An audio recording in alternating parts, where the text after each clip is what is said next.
You know who's a great guy? Mike Carparelli. If you go to carparelligutars.com, he'll send you some of the best guitar components money can buy. Or he'll build you an absolute soulmate of a guitar. I play a Carparelli. You should too.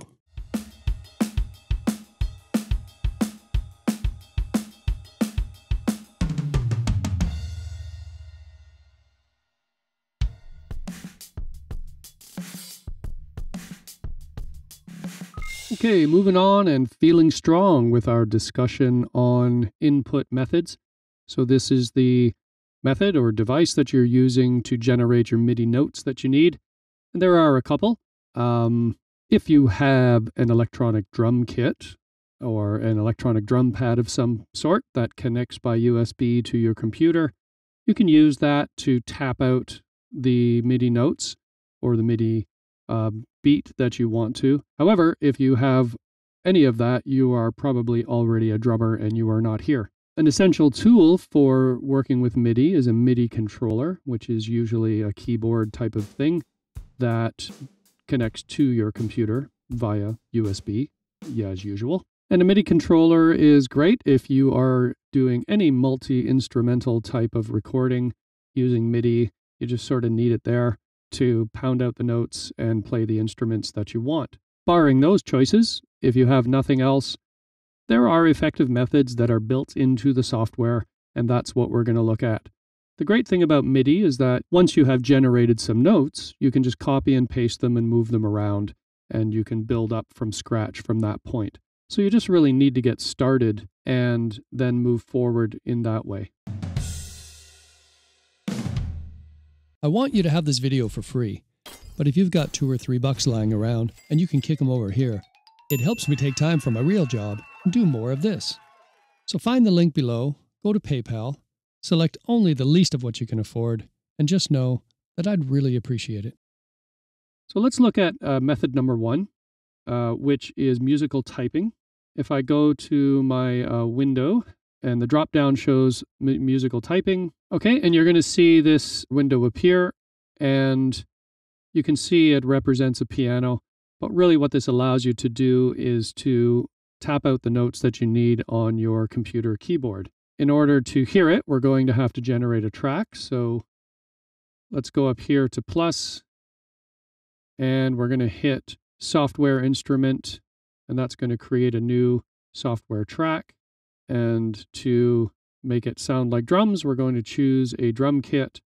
I'm going to choose Bluebird for no particular reason. And then we should be able to hear the notes. So there's a kick, there's a snare. And as you go up, you will hear the other instruments in the drum kit. Right? If you're not familiar with working with MIDI, that's the beauty of it. You can lay out any music and then change the instrument to hear how it sounds as different instruments. So nothing you do at this point is written in stone. So just choose a drum kit that you think might sound close to what you want your final product to be. If you're using musical typing as your input method, a simple thing to do is to actually just hit record on the track and tap out the notes according to the beat as you hear it. So that's where we'll begin.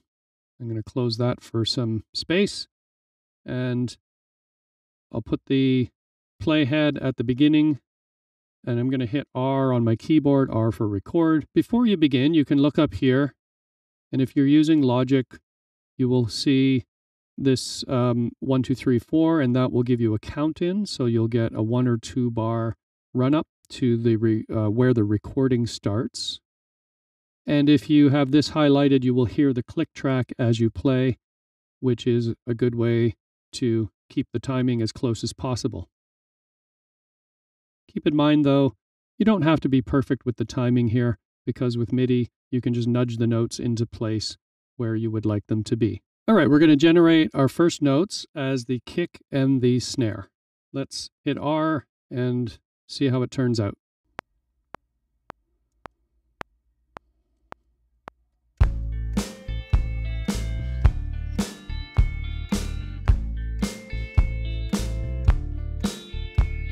You only need a little bit. We just need actually 1 bar or just a few notes that we can use as scratch, and that will get us started.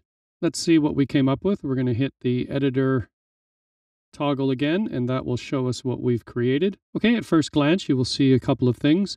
You will notice the note velocity is showing down here, as we discussed before, and I was seemingly pretty consistent with that.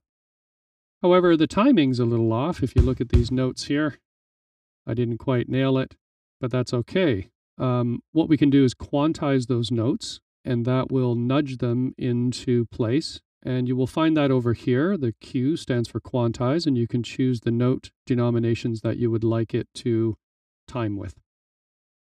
Okay, and you'll see the notes slide into place on the bar.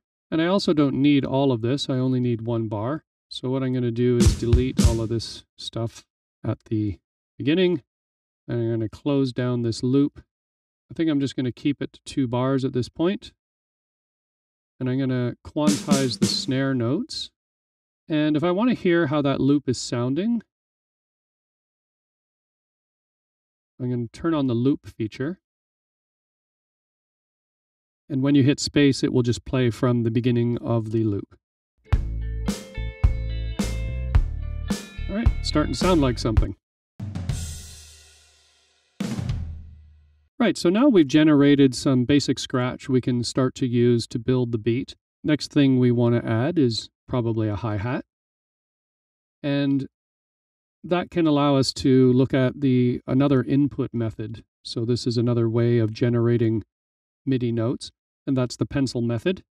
If you look over here at your tools, you will see there is a drop down, and the second one is pencil tool. And if you choose that, in Logic, when you hit Command, it will activate the pencil, and there it is there. And that allows you to just draw in the notes. Here's our closed hi-hat we want, so we're going to keep them on this line. I'm going to hit Command, it changes to the pencil, and I can just draw them in like that. I don't need to do the whole bar. I can actually just, if I just want to do it bar by bar, I can copy and paste, or you can hit Option and drag. So we have the basics of our beat. Let's hear how it sounds. Okay, the hi-hat's a little simple. So what I'm going to do is put that, and I need one more note over here. And if you're not clear, what I'm doing is hitting Option and then clicking my mouse, and that allows you to drag out a new note. The other way is to just copy and paste. All right, let's hear how this sounds thus far. Now that we have created a loop, we can actually just loop this out, and it will repeat it over the section of the song that we want it to play on. So if my verse begins here, and it ends here, and that's how long I want this beat to run for, I can just drag it out like this. And in fact, I can run it through the whole song like that.